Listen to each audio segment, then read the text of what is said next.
विषयांतर या यूट्यूब चॅनलवर सर्व श्रोत्यांचं खूप खूप स्वागत आहे. आजच्या या सत्रात आपण एका अशा विषयावर सखोल चर्चा करणार आहोत जो मानवी विचार आणि विश्वाचे गूढ यांच्या अगदी मध्यभागी उभा आहे. अगदी.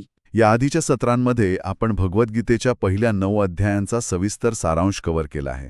त्या प्रवासात आपण कर्म, ज्ञान, भक्ती आणि जीवनातील अनेक गुंतागुंतीचे पैलू उलगडून पाहिले. हो, तो प्रवास खरोखरच स्वतःच्या आत डोकावून पाहायला लावणारा होता. नक्कीच.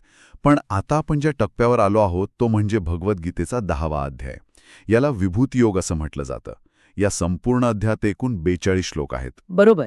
आणि आजच्या या सखोल चर्चेचं उद्दिष्ट हेच आहे की या अध्यायातील शिकवण, त्यातील तत्वज्ञान आणि जगण्याचे धडे अत्यंत सोप्या पण सविस्तर पद्धतीने समजून घेणे. चला तर मग या अद्भुत ज्ञानाच्या प्रवासात प्रवेश करूया. नक्कीच. आणि हा 10वा अध्याय खरोखरच एक वैचारिक आणि आध्यात्मिक मेजवानी आहे. 9व्या अध्यायापर्यंत जे ज्ञान दिलं गेलं त्याचा हा एक प्रकारे उत्कर्ष आहे असं मी म्हणेन.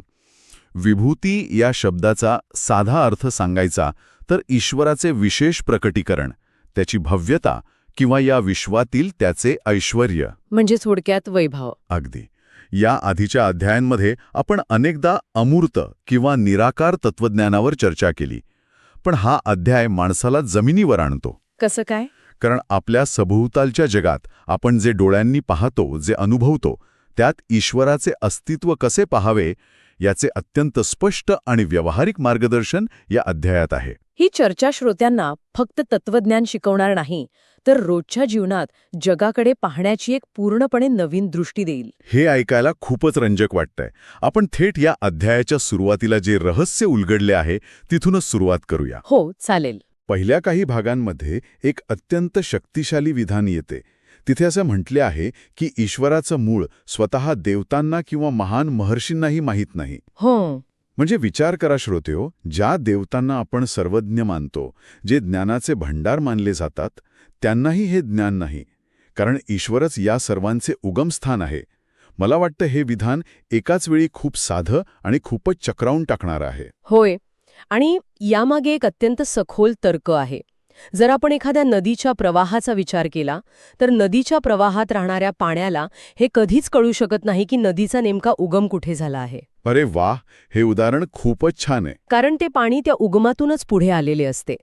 जो अस्तित्वात असलेल्या प्रत्येक गोष्टीचा, प्रत्येक वेळेचा आणि अवकाशाचा उगम आहे, त्याचे मूळ इतर कोणी कसे जाणू शकेल? देव, महर्षी हे सर्व त्या परमतत्वातून निर्माण झाले आहेत. म्हणजे ते मागे वळून आपल्याच निर्मितीच्या आधीचं रहस्य उलगडू शकत नाहीत. अगदी बरोबर. पण इथे सर्वात लक्षवेधी गोष्ट अशी आहे की जेव्हा आपण उगमाबद्दल बोलतो तेव्हा आपण फक्त नद्या, पर्वत, तारे किंवा देवता अशा भौतिक किंवा पौराणिक गोष्टींचा विचार करतो. हो, सामान्यतः आपण असंच विचार करतो. पण या अध्यायात एक अत्यंत सखोल मानसशास्त्रीय विश्लेषण दिले आहे. बुद्धी, ज्ञान, क्षमा, सत्य, सुख आणि दुःख, जन्म आणि मृत्यू, भय आणि धैर्य यांसारखे मानवी जीवनातील सर्व परस्पर विरोधी गुण आणि भावना थेट ईश्वराकडूनच निर्माण होतात असे इथे स्पष्ट केले आहे. एक सेकंड, इथे मला थोडं थांबवायला आवडेल. हो, बोला ना. कारण हा मुद्दा पचवायला थोडा जड आहे. बुद्धी, ज्ञान, क्षमा आणि सत्य हे चांगले गुण ईश्वराकडून येतात हे आपण सहज मान्य करतो.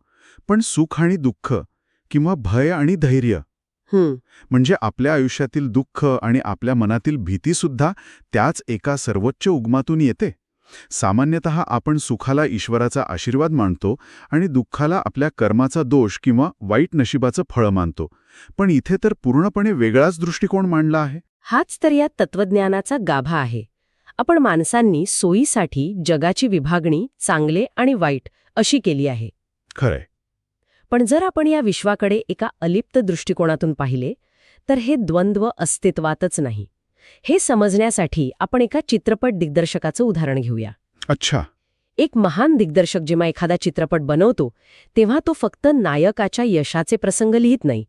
तो खलनायकाचे कटकारस्थान, नायकाच्या वाट्याला येणारे अतोनात दुःख, भीतीचे प्रसंग आणि शेवटी मिळणारा विजय हे सर्व काही अत्यंत बारकाईने लिहितो. कारण त्याशिवाय चित्रपट पूर्णच होणार नाही. अगदी बरोबर. त्या चित्रपटाच्या परिपूर्णतेसाठी ते सर्व प्रसंग तितकेच महत्वाचे असतात. जर आपण त्या दिग्दर्शकाला विचारले की तू नायकाला दुःख का दिलेस, तर तो हसेल आणि म्हणेल ते दुःख नसतं तर चित्रपटाची कथा पूर्णच झाली नसती. बापरे, हे खूपच सखोल आहे. हो ना. अगदी त्याचप्रमाणे मानवी चेतनेतील प्रत्येक पैलू, मग तो सकारात्मक असो वा नकारात्मक, त्या एकाच परमतत्वातून निर्माण झाला आहे. हे ऐकल्यानंतर खरंच एक वेगळी शांतता जाणवते. म्हणजे जर सर्व काही एकाच उगमातून येत असेल तर आपण सतत ज्या गोष्टींशी संघर्ष करत असतो तो संघर्ष कुठेतरी थांबतो. बरोबर. ही जाणीव माणसाला सततच्या द्वंद्वातून बाहेर काढते. जेव्हा हे समजते की सुख आणि दुःख या दोन्ही गोष्टी एकाच मोठ्या प्रक्रियेचा भाग आहेत, तेव्हा प्रत्येक भावनेकडे समान दृष्टीने पाहण्याची सवय लागते. यालाच तटस्थता म्हणतात. क्या बात है. आणि याच अनुषंगाने या अध्यायात सृष्टीच्या रचनेचाही उल्लेख येतो. 7 प्राचीन महर्षी, ज्यांना आपण सप्तर्षी म्हणतो, 4 प्राचीन देवर्षी आणि मानवी वंशाचे पूर्वज मानले जाणारे 14 मनू, हे सर्व ईश्वराच्या मनातून कसे निर्माण झाले याचा संदर्भ येतो. म्हणजे हे केवळ काही पौराणिक उल्लेख नाहीत. अजिबात नाही. ते विश्वाच्या निर्मितीचे टप्पे दर्शवतात. एक विचार कसा विस्तारत जातो आणि त्यातून हे अफाट जग कसे तयार होते हे यातून स्पष्ट होते. पण मग या सगळ्या अफाट पसाळ्यात माणसाची भूमिका काय? कारण आपण एवढे लहान आहोत आणि हे विश्व एवढे मोठे आहे. ठेवतात जे एकमेकांशी नेहमी त्या ज्ञानाची चर्चा करतात, त्यांच्यावर एक विशेष कृपा होते. कोणती कृपा? इथे एक अत्यंत सुंदर रूपकाचा वापर केला आहे. ईश्वर अशा भक्तांना बुद्धियोग देतो. बुद्धियोग? हो, बुद्धियोग म्हणजे नुसती माहिती गोळा करणे नाही, तर सत्याचे आकलन करण्याची ती एक सखोल समज आहे.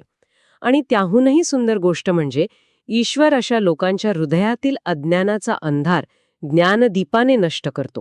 ज्ञानदीप? ज्ञानदीप म्हणजे ज्ञानाचा दिवा. अज्ञान हे बाहेर नसते, ते माणसाच्या आत असते आणि ते दूर करण्यासाठी आतूनच प्रकाश पडावा लागतो. ज्ञानदीप हा शब्दच खूप सकारात्मक ऊर्जा देणार आहे. आता इथून या चर्चेला एक अत्यंत रंजक वळण मिळते. कसं काय?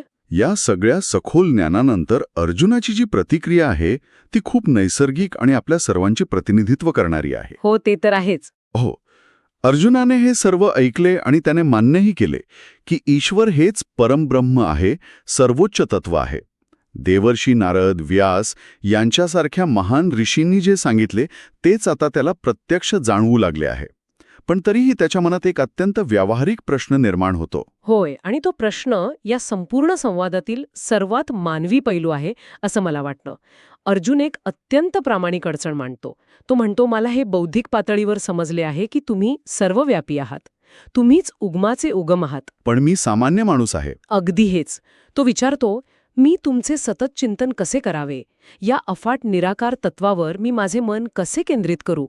आणि कोणत्या वेगवेगळ्या स्वरूपांत मी तुम्हाला पाहावे? हा प्रश्न आजच्या काळातही श्रोत्यांपैकी प्रत्येकासाठी अत्यंत महत्वाचा आहे. मला वाटतं आजच्या काळात तर हा प्रश्न अधिकच प्रकर्षाने जाणवतो. आज आपली अवस्था अशी आहे की आपण सलग 10 मिनिटे मोबाईल स्क्रीनशिवाय शांत बसू शकत नाही. अगदी खरे. आपले मन सतत काहीतरी दृश्य, काहीतरी मूर्त शोधत असते.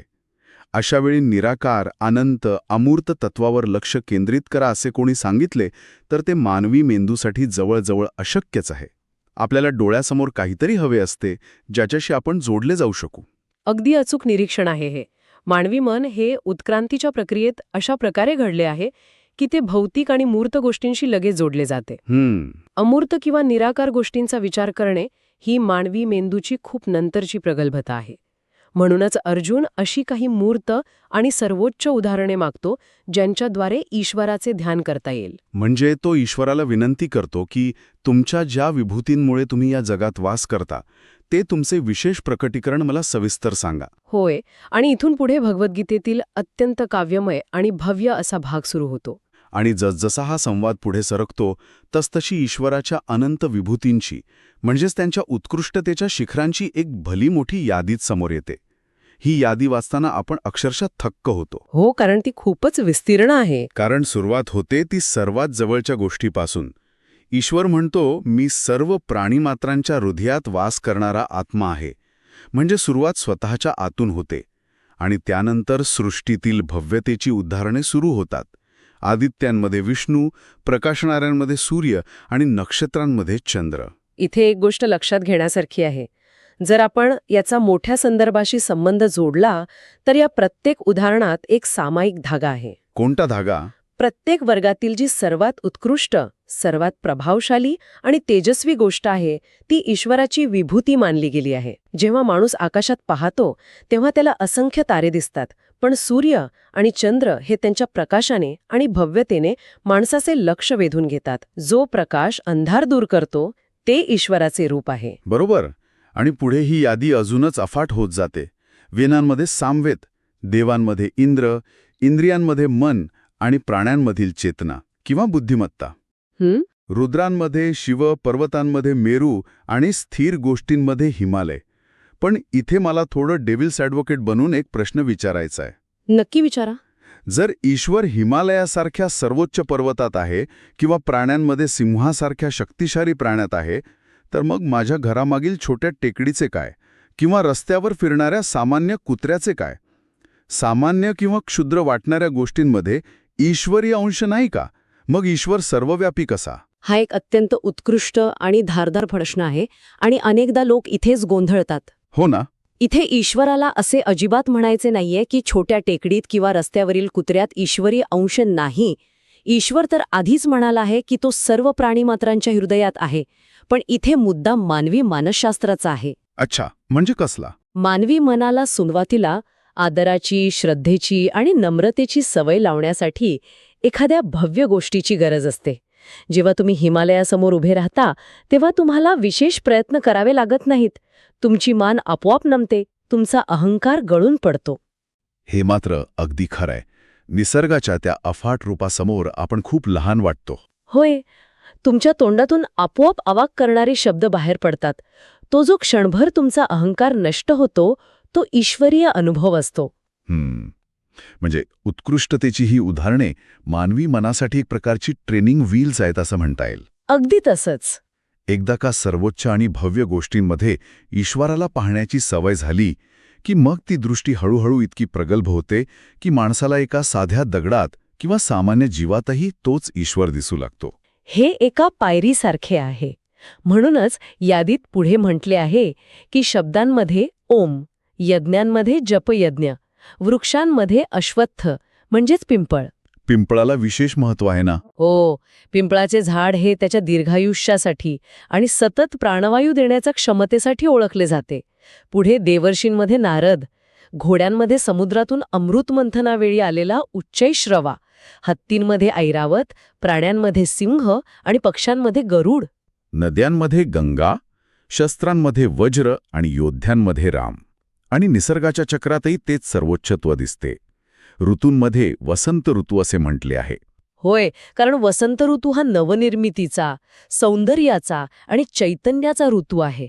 जेव्हा निसर्ग जुनी पाने गाळून नवी पालवी धारण करतो तेव्हा तेच सौंदर्य मानवी मनाला प्रफुल्लित करते.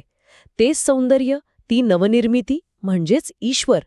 आणि भाषेच्या बाबतीत पहा, अक्षरांमध्ये अकार असे म्हटले आहे. अकार का?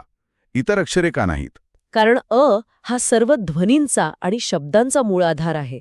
जेव्हा तुम्ही तोंड उघडता आणि कोणताही नैसर्गिक ध्वनी काढता तेव्हा त्याचा पाया हाच असतो. बरोबर आहे. शिवाय तुम्ही कोणतेही व्यंजन पूर्णपणे उच्चारू शकत नाही. सर्व भाषेचा संवादाचा जो मूळ पाया आहे तो ईश्वर आहे असा याचा अर्थ होतो. हे खरोखरच विलक्षण आहे. आणि या सगळ्या चर्चेत एक सर्वांत मोठा धक्का किंवा आश्चर्याचा क्षण तेव्हा येतो जेव्हा प्रत्यक्ष संवाद साधत असताना ईश्वर अर्जुनाला सांगतो की पांडवांमध्ये मी अर्जुन आहे आणि मुनींमध्ये व्यास आहे. हो, हा श्लोक खूपच रंजक आहे. म्हणजे विचार करा, जो अर्जुन स्वतः प्रश्न विचारतोय त्यालाच उत्तर मिळतंय की तुझ्या उत्कृष्टतेतच मी आहे. हा किती मोठा मेटाक्षण आहे. अगदी. म्हणजे एक प्रकारे ईश्वर अर्जुनाला सांगत आहे की तू स्वतःला माझ्यापासून वेगळा समजू नकोस. तुझ्या आज जे सर्वश्रेष्ठ कौशल्य आहे ती माझीच अभिव्यक्ती आहे. हाच तो खरा बोध आहे. या सर्व विभूतींमागील तत्वज्ञानच हेच आहे की जगात जे काही सर्वोच्च, अद्वितीय, अत्यंत शुद्ध आणि शक्तिशाली आहे ते ईश्वराचेच रूप आहे. खरंय. जेव्हा आपण जगात एखादी विलक्षण सुंदर गोष्ट पाहतो, एखाद्या व्यक्तीमध्ये विलक्षण बुद्धिमत्ता किंवा कला पाहतो, किंवा निसर्गातील एखादी अवाढव्य घटना पाहतो, तेव्हा आपण ईर्ष्या करण्याऐवजी तिथे नतमस्तक झाले पाहिजे. का? कारण तिथे आपण एका व्यक्तीला किंवा वस्तूला नाही, तर प्रत्यक्ष ईश्वराच्या प्रकटीकरणाला पाहत असतो. यामुळे जगण्याकडे पाहण्याचा दृष्टिकोन किती आमूलाग्र बदलू शकतो. आपण प्रत्येक गोष्टीकडे स्पर्धेच्या किंवा उपभोगाच्या नजरेने न पाहता एका गाढ आदराने पाहू लागतो.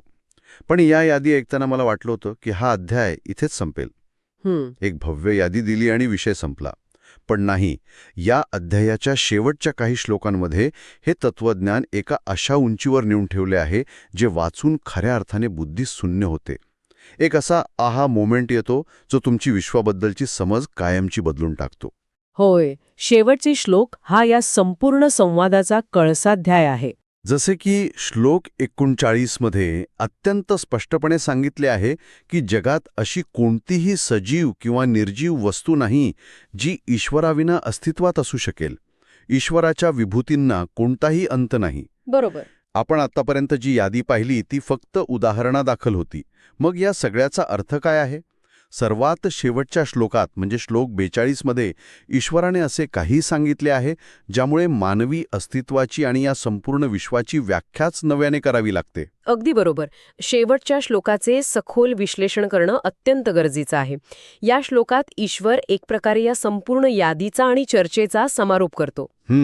ईश्वर अर्जुनाला म्हणतो, हे अर्जुना, या सर्व सविस्तर ज्ञानाची तुला काय गरज आहे? जगात जे काही वैभवशाली, सुंदर आणि शक्तिशाली आहे ते माझ्या केवळ एका ठिणगीतून निर्माण झाले आहे.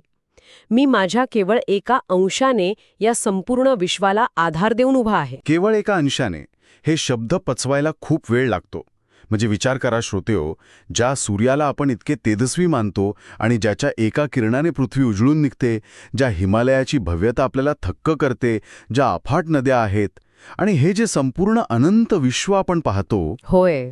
आजचे आधुनिक खगोलशास्त्र आपल्याला सांगते की दृश्य विश्वामध्ये अब्जावधी आकाशगंगा आहेत आणि प्रत्येक आकाशगंगेत अब्जावधी तारे आहेत. हे सगळं वाचूनच आपला मेंदू थकून जातो. खरंय. आणि भगवद्गीता सांगते की हे संपूर्ण अफाट आणि अनंत विश्व मिळून ईश्वराच्या अस्तित्वाची केवळ एक ठिणगी आहे. तो केवळ त्याचा एक अंश आहे. या कल्पनेची भव्यता खरोखरच शब्दांच्या पलीकडची आहे. आणि हे ज्ञान माणसाला स्वतःच्या क्षुद्रपणाची आणि विश्वाच्या अफाटपणाची एकाच वेळी जाणीव करून देते. अगदी बरोबर. जेव्हा आपल्याला समजतं की हे सर्व प्रचंड विश्व त्या परमतत्वाच्या केवळ एका अंशावर उभं आहे, तेव्हा आपल्या मनातील सर्व अहंकार, सर्व गर्व पूर्णपणे गळून पडतो. आपण आपल्या छोट्या छोट्या यशांवर किती अहंकार बाळगतो. माझ्याकडे किती संपत्ती आहे, माझे किती नाव आहे. हो, पण या विश्वाच्या पटलावर आणि त्या एका अंशाच्या तुलनेत आपण कोण आहोत? तिथे उरते ती फक्त एक प्रचंड आणि शुद्ध विनम्रता. आपण किती लहान आहोत आणि हे अस्तित्व किती अगाध आहे हे समजले की माणसाचे अज्ञान आणि त्याचे दुःख आपोआप दूर होते. खरंच, हे अंगावर काटा आणणारे आणि डोळे उघडणारे आहे. आपला अहंकार किती तकलादो आहे याचीही चपराक आहे. तर आजच्या या अत्यंत सखोल चर्चेचा सारांश काढायचा झाला तर आपण काय म्हणू शकतो? मी म्हणेन की भगवद्गीतेच्या या 10व्या अध्यायाने म्हणजेच विभूती योगाने आपल्याला एक अत्यंत महत्त्वाची गोष्ट शिकवली आहे. ती कोणती? ती म्हणजे अमूर्त आणि न दिसणाऱ्या गोष्टींच्या शोधात भरकटण्यापेक्षा जगातील सर्वोत्कृष्ट, सुंदर आणि उदात्त गोष्टींमध्ये ईश्वराचे दर्शन घेण्याची सवय लावणे. असे केल्याने आपले अध्यान दूर होते, आपण निसर्गाशी आणि जगातील प्रत्येक उत्कृष्टतेशी आदराने जोडले जातो. आपल्या मनातील ईर्ष्या नष्ट होऊन तिथे विनम्रता येते आणि मुख्य म्हणजे आपल्या मनाला एक अभूतपूर्व स्थैर्य मिळते. अगदी अचूक आणि सुंदर सारांश आहे हा. आणि जाता जाता या चर्चेचा समारोप करताना मी श्रोत्यांना विचार करण्यासाठी एक अत्यंत सखोल मुद्दा देऊ इच्छिते. नक्की सांगा. ज्यावर श्रोत्यांनी या सत्रात नंतर नक्की शांतपणे विचार करावा. आपण पाहिले की हे अफाट आणि अनंत विश्व ईश्वराच्या केवळ एका अंशावर उभे आहे. जर त्या एका अंशात एवढी ताकद, एवढी भव्यता आणि एवढे वैविध्य असू शकते, तर मानवी चेतनेमध्ये अजून किती अफाट क्षमता दडलेली असेल. बापरे, हा विचारच किती मोठा आहे. कारण शेवटी माणूसही त्याच ईश्वराचा एक भाग आहे. जर आपण खऱ्या अर्थाने स्वतःच्या आत डोकावून पाहिले तर आपल्यातील संभाव्यता किती अमर्याद असू शकते जिचा आपण अद्याप शोधही घेतलेला नाही. आपण स्वतःला खूप मर्यादित मानतो, पण त्या अमर्याद तत्वाचा अंश आपल्यातही आहे, यावर नक्की विचार करा. क्या बात है. खरोखरच हा विचार आपल्याला आपल्या मर्यादांच्या पलीकडे पाहण्यास प्रवृत्त करणारा आहे. या अफाट विश्वात आपली भूमिका काय आहे आणि आपली खरी क्षमता काय आहे याचा शोध घेणे हाच खऱ्या अर्थाने जीवनाचा प्रवास आहे.